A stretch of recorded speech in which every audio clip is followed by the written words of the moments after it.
Chinese? So all of it, okay, so I think I have to use English. And thank you for coming. This is the first event for the Meteor Taipei. And we are glad to invite Daniel to have a talk about the introduction to the Meteor. And the next talk is a lightning talk. I will show you how to use the Meteor with the Cordova to build some hybrid app. Yeah. So let's see.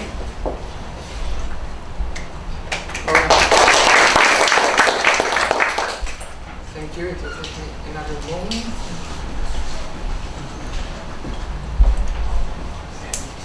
So, first I'll begin by asking how many of you are web developers? Are there non-web developers? Okay. How many of you use Node.js? Okay, quite. And how many already use Meteor? That's impressive. Seriously. So in the talk today, I'll talk about Meteor, which is a web platform to create web applications very fast. I'll show how I created a very simple use case, POC of chat. That chat, okay, a very simple chat just to show how Meteor works. Its functionality is very limited. You can send messages. You can set your username, which later your messages will be with the user that you set, and that's basically it. But before, I'll give a little bit more background about Meteor itself. So as I said, Meteor is a full-stack web platform to create for single-page applications. Meteor apps has a constant connection with the clients via sockets. Every client that is connected to the Meteor server gets and receives messages from Meteor without the need of HTTP requests. Everything goes via sockets. It's based on Node.js, which means that the implementation is quite efficient and scalable, efficient. And it's very modular. Meteor is built from packages, from its core to whatever you want. I mean, the core of Meteor itself is built out of small packages that implements, for example, the concept of users in Meteor, the connectivity with the database, and so on.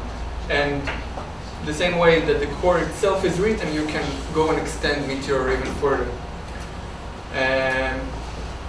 So every Meteor project has, I'll say that because Meteor is based on Node.js, it means that both the server and the client are written in JavaScript. And because of that, we can write code that we want to run in both the server and the client in one common place. So, and to tell Meteor that some of the code need to run only for the server and some only for the client. For example, if you have validations that you want to do to data, you can put all the validation in code that will be available only for both the server and the client. And if you want some parts to be available only for the server, you can put it under the server folder, and then it will be available only for the server. And if you put it in the client, it will be available only for the client. And another thing is Meteor has templates.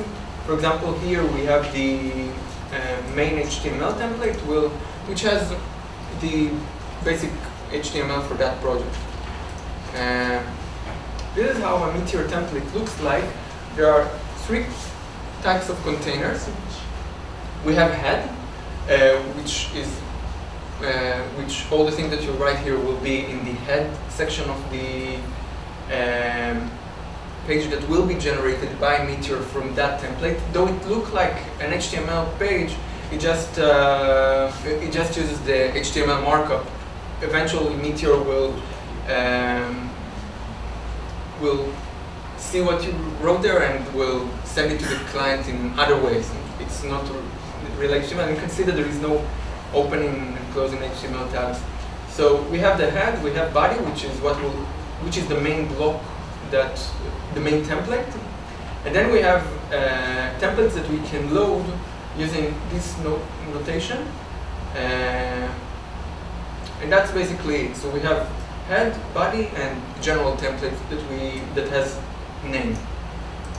And each template has two things. One is helpers. For example, in that case, prediction here is what I use here, okay, to get either cloudy or cool and dry randomly. So once we call a helper, like here, the code that we assign to that template will run, and in that example, for example, it will be once these templates will be rendered, it will be prediction, for example, cloudy tonight, and the output from that template will go here in the body, and that will be shown to the users. Another thing that we have is events that we bind again to templates. So for example, in the forecast template, once you click the button, you'll see an alert that says clicked. I just wanted to show how it works. So again, about packages in Meteor, as I said, if you want to add support to CoffeeScript, to write in CoffeeScript instead of JavaScript, if you want to write your CSS in Less instead of plain CSS, you can add a Less CSS package, and so on. There are lots of these all these three are built-in packages, all these four actually, and this, for example, will be third-party package. In order to add a new a package to your project, all you have to do is to type Meteor add and the name of the package you want. That changed a bit in the last month, but during that talk, I didn't update the talk to the recent changes that happened, so just know that it changed a little bit. It won't affect dramatically what I'll say now.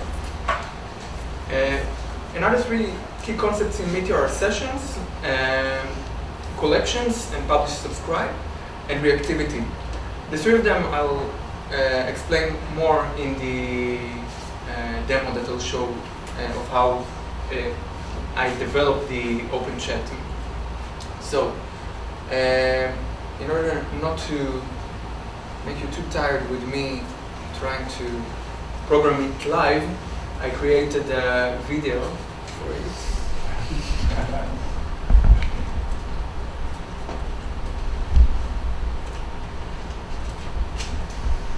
More people should adopt that idea.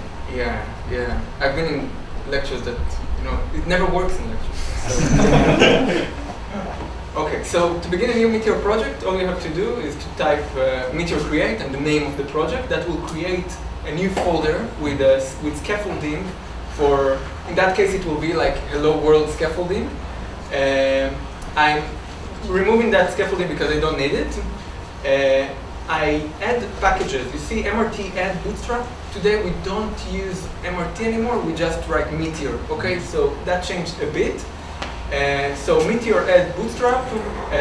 Bootstrap, for those of you who doesn't know, it's CSS UI components that are very easy to use in your project. After I add bootstrap, I also add CoffeeScript because I wrote this chat in Coffee. And collection hooks is another package. It's a third-party package, which I'll explain a little bit more later why I needed it for. I'm now creating three folders. one that will contain the code that I want to run everywhere, anywhere in that case, code that I want to have only for the server, and code that I want to have only for the client. And I begin by having the first template, the main template. In that case, it will be the only template. I copy and paste the template for the OpenChat. Not exactly, I copy and paste the OpenChat HTML. Now I added its CSS, which I written before that. And so now we have the chat HTML here and the CSS here. Okay? And I'm starting Meteor. Okay? Once Meteor starts, you can see that even though I didn't specifically say that I want to load these two files, Meteor automatically take all the files you have in your project and add them to the bundle that it creates for that is your application. So now it's just a mock-up, you can say, because it's only HTML and it's not functional. Now we'll actually make it functional. I begin by creating, by separating the two components of the chat, which is the messages area and the input area, to two templates, which later I'll assign events to, and helpers also. So this is it. Now I save it, and I load these two templates where they were, where that HTML was before. So nothing should change in how Meteor will present it, and you can see that nothing changed. For you, it's as if nothing happened. Now I'll start to, okay. I'm creating now the, I'll now create the collection that will store and will hold the messages for the chat. Meteor uses Mongo as its, you can say, default database. In theory, you can use other databases, but